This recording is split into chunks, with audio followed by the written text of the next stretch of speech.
এটা বলতে গেলে আসলে আমি ভাষা হারায় ফেলি।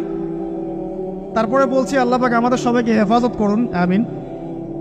একজন সাহাবীর নাম সাদ বিন মুয়াজ। কি নাম? নবী করিম সাল্লাল্লাহু আলাইহি ওয়াসাল্লামের সাথে একদম ডান হাত হয়ে যুদ্ধ করেছেন দীর্ঘদিন। বদর তিনি বীর সেনা, উহুদের বীর সেনা, ঠিক আছে। খন্দকের যুদ্ধেও বীর বিক্রমে যুদ্ধ করেছেন। তিনি আনসার সাহাবী, একদম মদিনার নেতা সাহাবী। সব সাহাবী কিন্তু একরকম নন। কেউ ছিলেন নেতৃস্থানীয় সাহাবী, তিনি ছিলেন একজন নেতৃস্থানীয় সাহাবী, ঠিক আছে।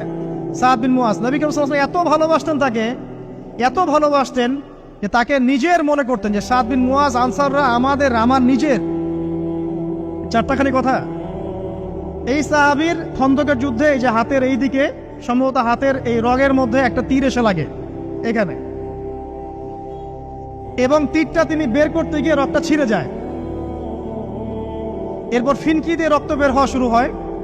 চিকিৎসা করে করে রক্ত বন্ধ করা যায় নাই, এবং এই রক্তের প্রবাহিত রক্তেই আল্লাহর ইচ্ছায় তিনি শাহাদাত বরণ করেন, তিনি ইন্তেকাল করেন।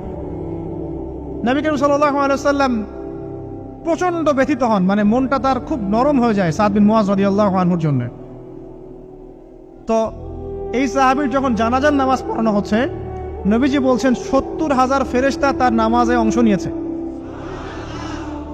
আর এই সাহাবীকে যখন কবরে শোয়ানো হয়েছে, নবী করিম সাল্লাল্লাহু আলাইহি ওয়াসাল্লাম পরে জানিয়েছেন কবরের যে মৃদু চাপ, সাদ বিন মুয়াজ রাদিয়াল্লাহু আনহুর কবরেও সেই মৃদু চাপ দেওয়া হয়েছে।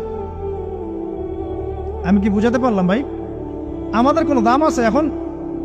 আমাদের মধ্যে এমন কেউ নাই, শোনেন, আমাদের মধ্যে এমন কেউ নাই, আলেম জালেম, মুফতি মুহাদ্দিস, রাজনৈতিক নেতা, পলিটিশিয়ান, বিরোধী দল, জাতি, তারপরে যে সরকার দল, যে আছে না কেন, কবরের শাস্তি ফেস করবেন এমন একটা মানুষ নাই, কেউ নাই পৃথিবীতে।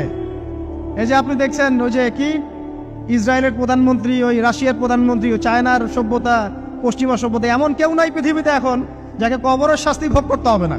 আছে? এখনকার পলিটিশিয়ানদের কোনো দাম আছে? এখনকার সমাজ নেতার কোনো দাম আছে?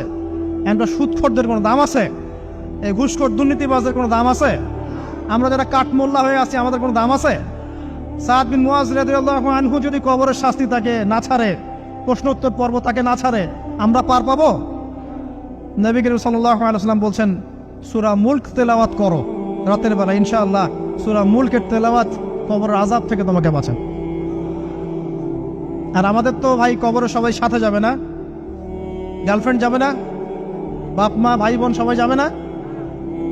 একজন ব্যক্তি সুদ খাচ্ছে, জিজ্ঞাসা করে দেখেন কেন খায়, বলবে তার সন্তানের জন্য খায়, তার বউয়ের জন্য খায়, তার মা বাবাকে দেখতে হবে তাই খায়, তাই না? একজন ব্যক্তি ঘুষ খায়, বলবে আমার পরিবারের জন্য খাই। একজন দুর্নীতি করছে, পুকুর চুরি করছে, বলবে দুর্নীতি করছে আমার পরিবারের জন্য খাই, পরিবার ভালো থাকবে। সবার একই এক্সকিউজ, যে পরিবার যেন ভালো থাকে, আমার সন্তানরা যেন ভালো থাকে, আগামী প্রজন্মের জন্য কিছু রেখে যেতে পারি, তাই না? এরকম একটা মানুষও কি আপনার সাথে কবরে যাবে? আর এই বোকা মানুষ কেন বোঝে না যে আপনার কবরে আপনাকেই যেতে হবে? তাহলে আপনি কি কারণে, অন্যের কারণে নিজের পরকাল নষ্ট করছেন? অন্যের সুখের জন্য আপনি আপনার পরকাল নষ্ট করছেন। সুদ খাচ্ছেন, দিব্যি মায়ের সাথে জেনা করছেন। আপনাদের এলাকায় নাকি সুদের সমস্যা অনেক বেশি। কয়েকটা হাদিস বলে দেই, আমি ওদেরকে আক্রমণ করতে আসি নাই, আমি শুধু তাদেরকে 3টে হাদিস শোনাতে এসেছি। 1 নম্বর হাদিস শোনেন। আল্লাহর নবী মুহাম্মদ সাল্লাল্লাহু আলাইহি ওয়াসাল্লাম বলেছেন সুদের পাপের 73টা শাখা আছে। কয়টা? কোন হাদিসে 70টাও আছে, কোন হাদিসে 73টা আছে। বলছেন যে সবচেয়ে নিচের শাখাটা হচ্ছে, সুদের পাপের সবচেয়ে নিচের শাখা হচ্ছে যে যেন কোনো ব্যক্তি তার মাকে রেপ করলো, তার মাকে ধর্ষণ করলো। 1 দিরহাম যে ব্যক্তি সুদ খায়, সহিহ বুখারীতে আরেকটা হাদিস এসেছে, সে যেন 36টা মেয়েকে ধর্ষণ করলো।